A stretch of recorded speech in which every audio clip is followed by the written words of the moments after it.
রহমানির রহিম। সংস্কার কমিটি স্থানীয় সরকার, এটার প্রধান হলেন অর্থনীতিবিদ ডক্টর তোফায়েল আহমেদ।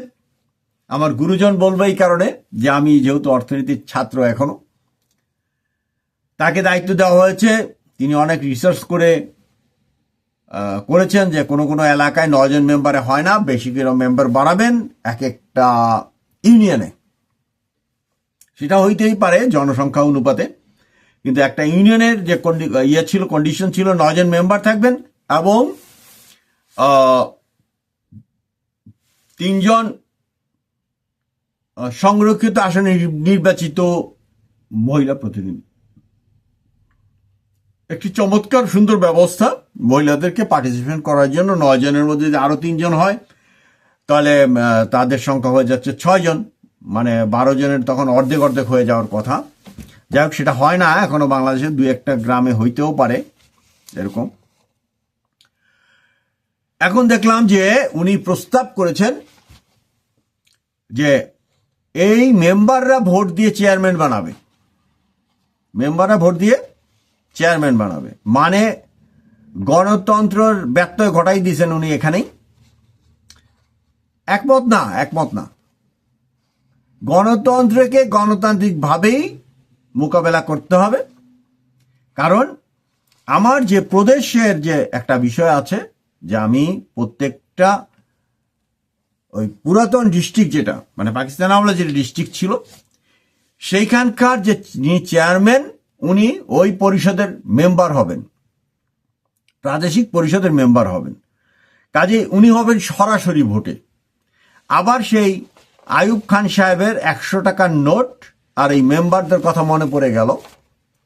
এখন আমি জানি না যে এইটা আবার কোন ফন্দি করার দরকার নাই। ডক্টর ইউনূস স্যার যদি বলে, আমাদের প্রফেসর ডক্টর ইউনূস স্যার যদি বলে আমি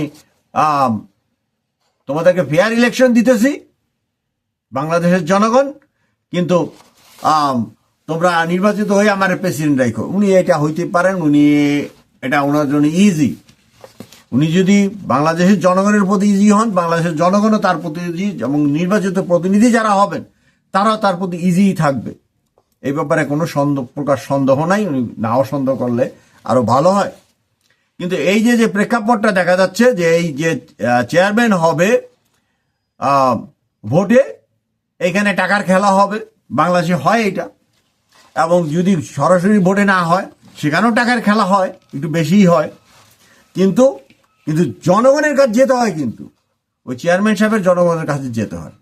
উপজেলা চেয়ারম্যান তিনিও সরাসরি ভোটে নির্বাচিত, এবং আমার যে স্ট্রাকচার আছে প্রাদেশিক যে রাষ্ট্র কাঠামো, এবং ওনারা যেহেতু হবেন সেখানে ডবল বেতনের আর কোনো সুযোগ থাকছে না।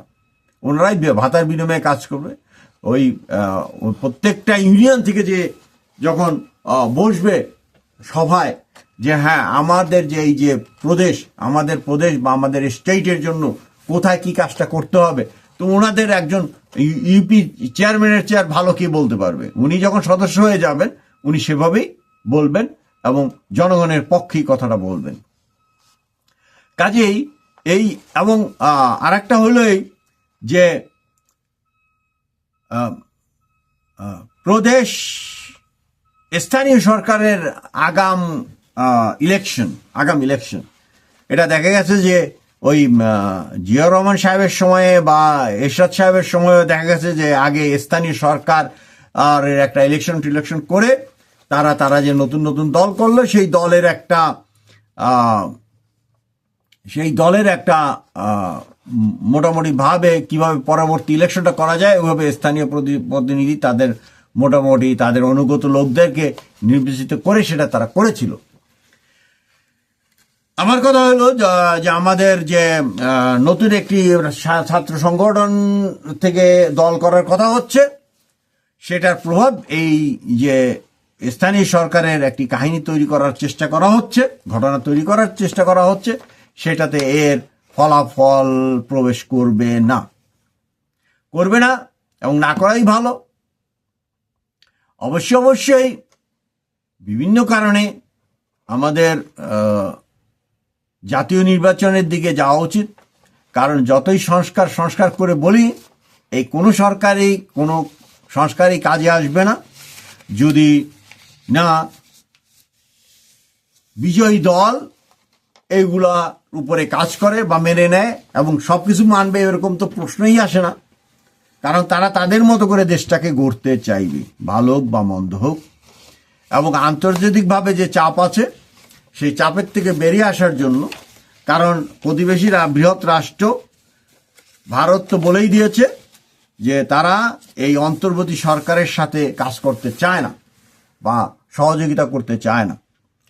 তো সেই ক্ষেত্রে যত তাড়াতাড়ি নির্বাচন দেওয়া যায় ততই ভালো, এবং অর্ডিন্যান্সের মাধ্যমে মোটামুটি সংস্কারের যে কাজগুলো আছে সেই কাজগুলো চালু রাখা হোক, এবং এর উপরে একটা গণভোটও হয়ে যেতে পারে। কিন্তু ঘটনা হলো যে বাস্তবায়ন কিন্তু কর্মী নির্বাচিত সরকার, আর সরকার যদি মনে করে যে না, এখন যারা এই সরকারের বাইরে আছে বা এই সরকার সমর্থিত যদি একটি দল হয়, দলকেই ক্ষমতায় আনতে হবে, বা যেই দলটিকে তারা পছন্দের মধ্যে রাখছেন সেই দলটিকেই তারা ক্ষমতায় নিয়ে আসবেন পুশিং ড্যাশিং করে, তাহলে কিন্তু আমরা আমাদের যে ক্যারেক্টার পূর্বে থেকেই চালু হয়েছে, যে প্রথমে একটা সময় ছিল পাকিস্তান আমলে যে কিছু টাকা ঘুষ দিয়ে ভোট কেনা, তারপরের থেকে যে শুরু হয়েছে, এটা বিভিন্ন মার্শাল গভর্নমেন্ট থেকেই শুরু হয়েছে, যে জোর করা।